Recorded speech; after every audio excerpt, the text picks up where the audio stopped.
with the Song of Achilles. We are on chapter 13.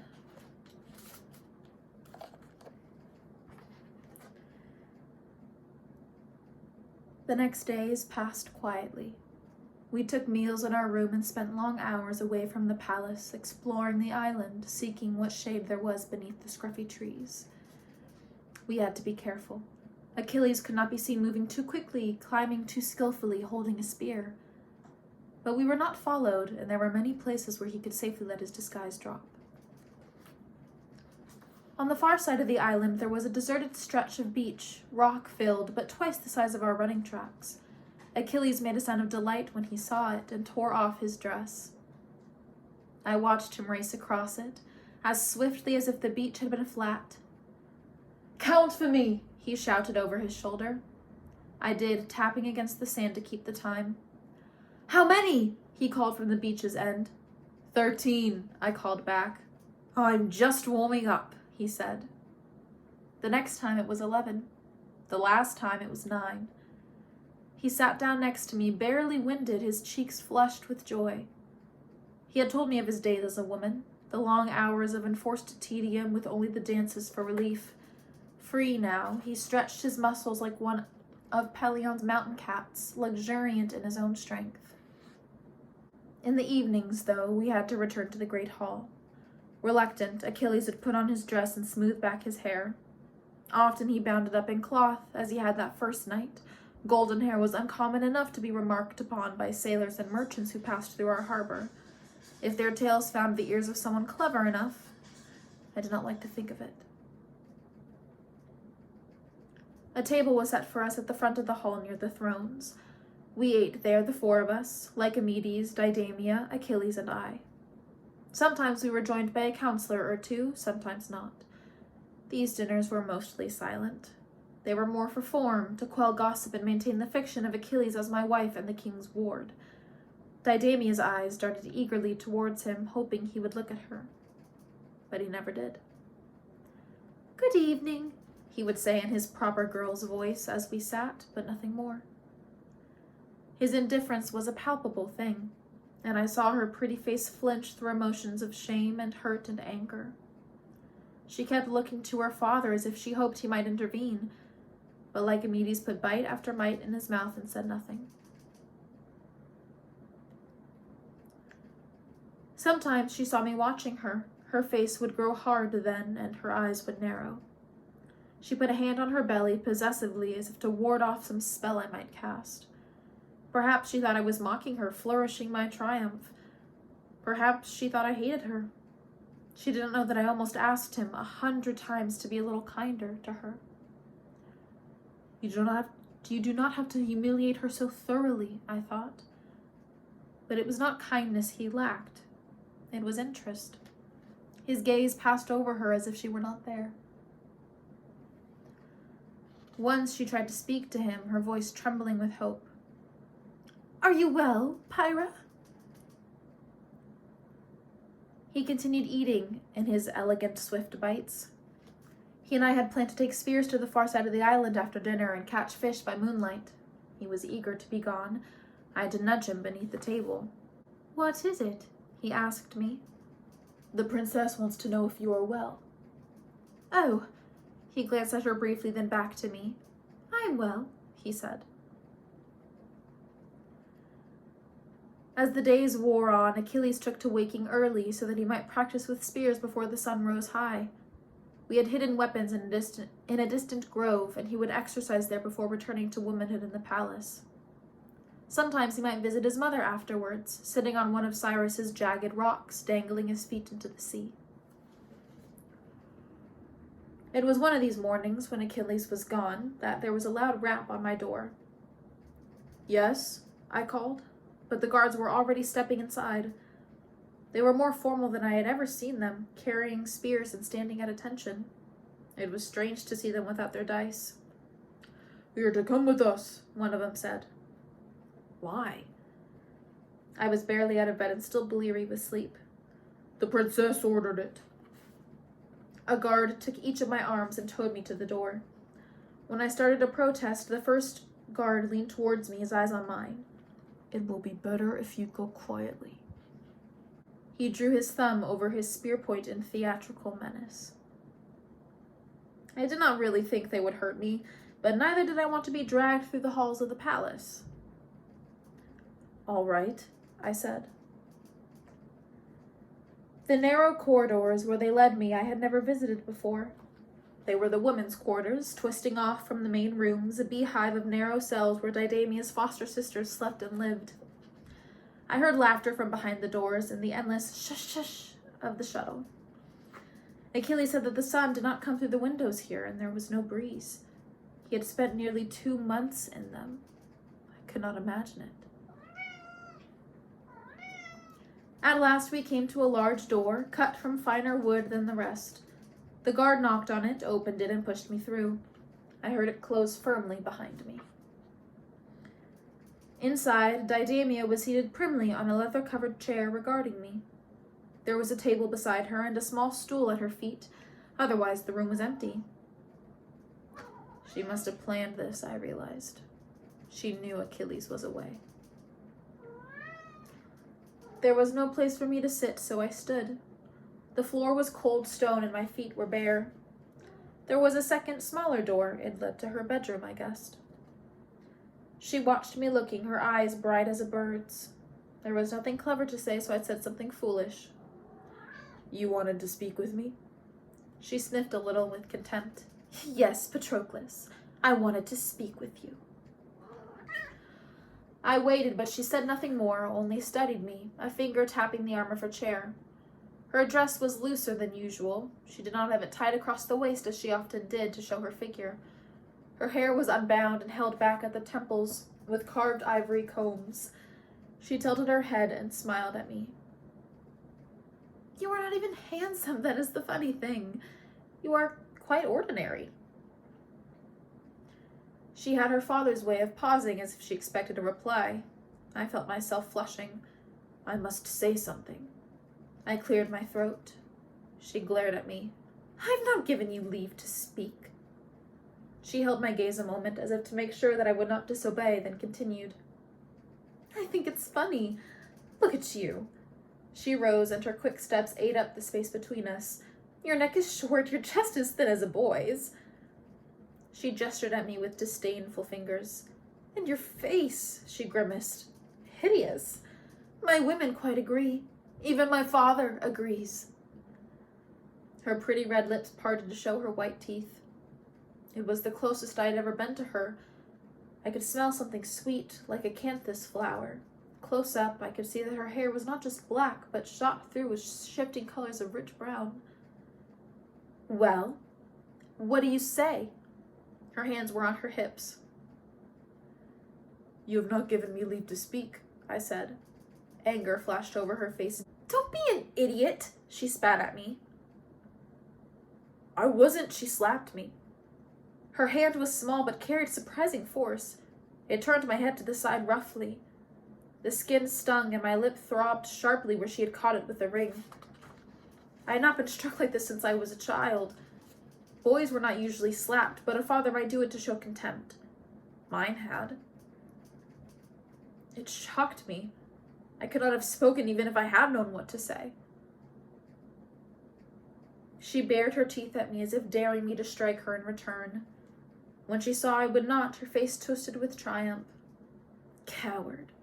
As craven as you are, ugly. And to have more on besides, I hear.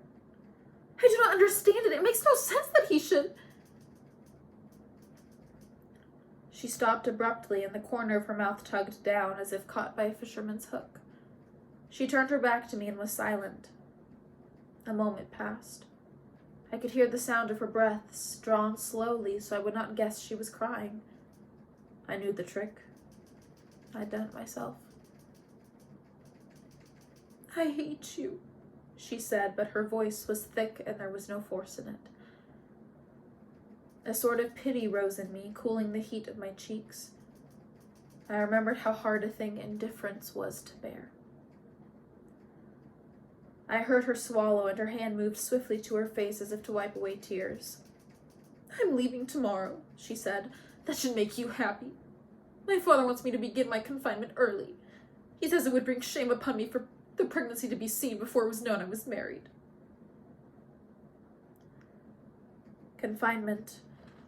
I heard the bitterness in her voice when she said it.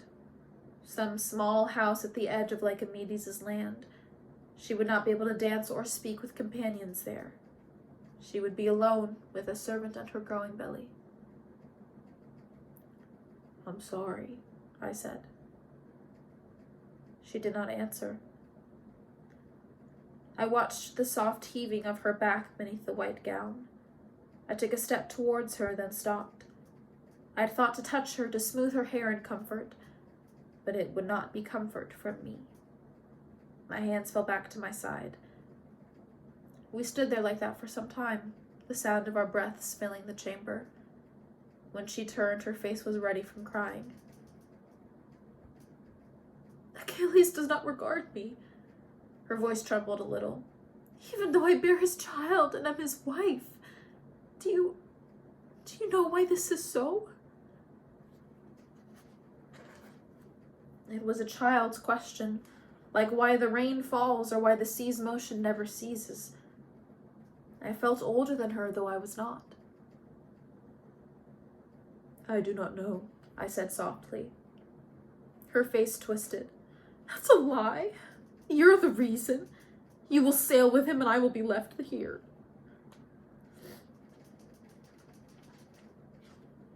I knew something of what it was to be alone, of how another's good fortune pricked like a goad, but there was nothing I could do. I should go, I said as gently as I could. No! She moved quickly to block my way. Her words tumbled out. You cannot! I will call the guards if you try. I will say you attacked me. Sorrow for her dragged at me, bearing me down. Even if she called them, even if they believed her, they could not help her.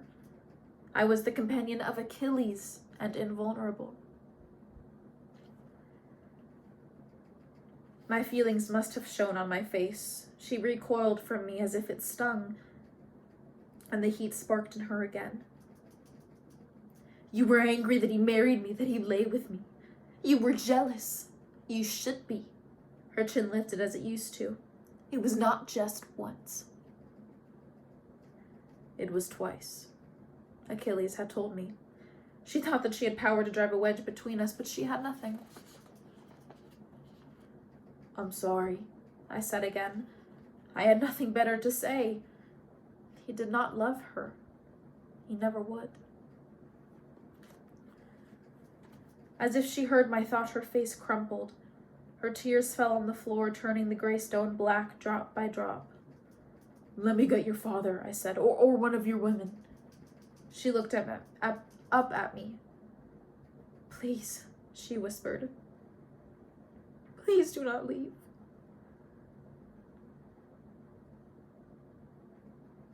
She was shivering like something just born. Always before, her hurts had been small, and there had been someone to offer her comfort. Now there was only this room, the bare walls and a single chair, the closet of her grief. Almost unwillingly, I stepped towards her. She gave a small sigh like a sleepy child and drooped gratefully into the circle of my arms. Her tears bled through my tunic. I held the curves of her waist, felt the warm, soft skin of her arms. He had held her just like this, perhaps. But Achilles seemed a long way off. His brightness had no place in this dull, weary room.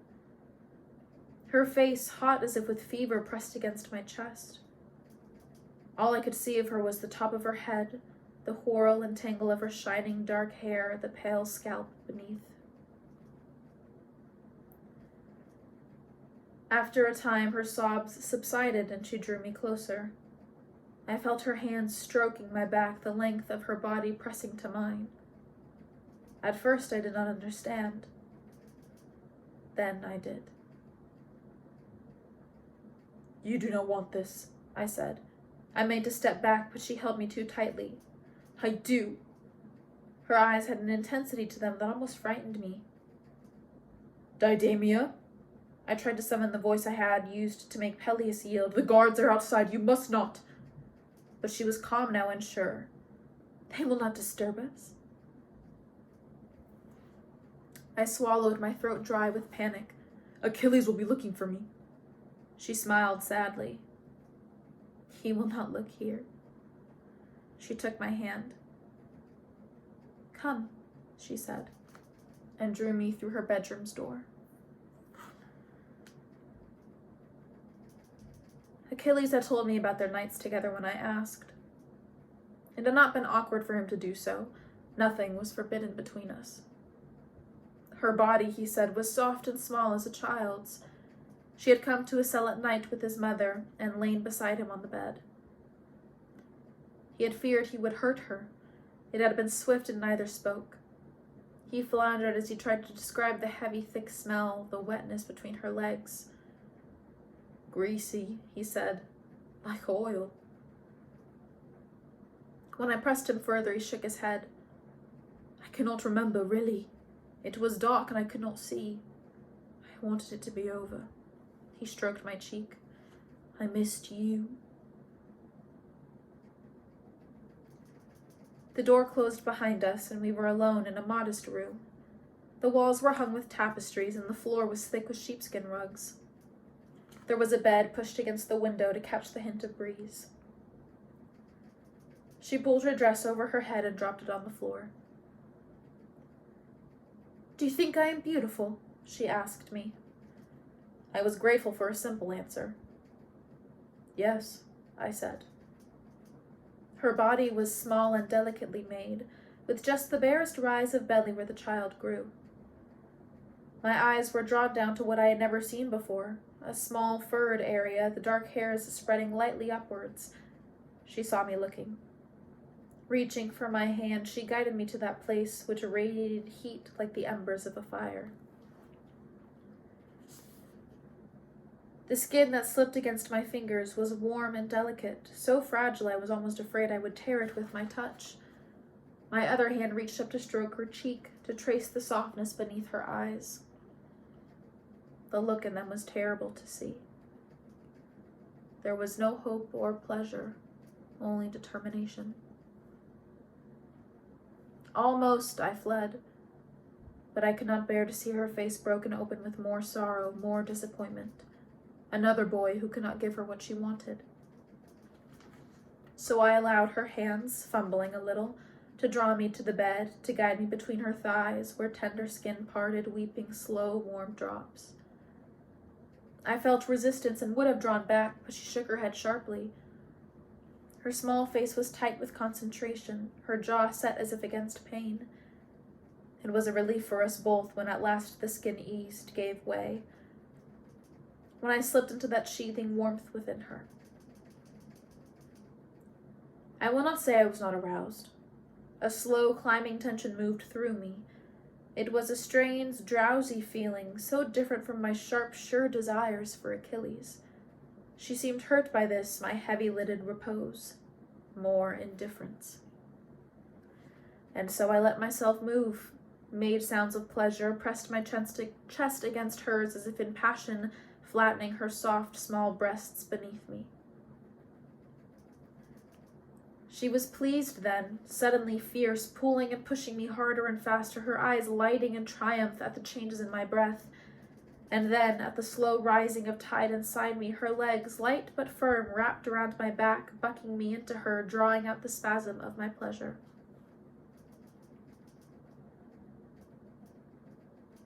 Afterwards we lay breathless, side by side but not touching. Her face was shadowed and distant, her posture strangely stiff. My mind was still muddied from climax, but I reached to hold her. I could offer her this, at least. But she drew away from me and stood, her eyes wary. The skin beneath them was dark as bruises. She turned to dress, and her round, heart-shaped buttocks stared at me like a reproach. I did not understand what she had wanted. I only knew I had not given it. I stood and pulled on my tunic. I would have touched her, stroked her face, but her eyes warned me away, sharp and full. She held open the door. Hopelessly, I stepped over the threshold. Wait. Her voice sounded raw. I turned. Tell him goodbye, she said, and then closed the door dark and thick between us. When I found Achilles again, I pressed myself to him in relief at the joy between us, at being released from her sadness and hurt. Later, I almost convinced myself it had not happened, that it had been a vivid dream drawn from his descriptions and too much imagination. But that is not the truth. And that's the end of chapter 13.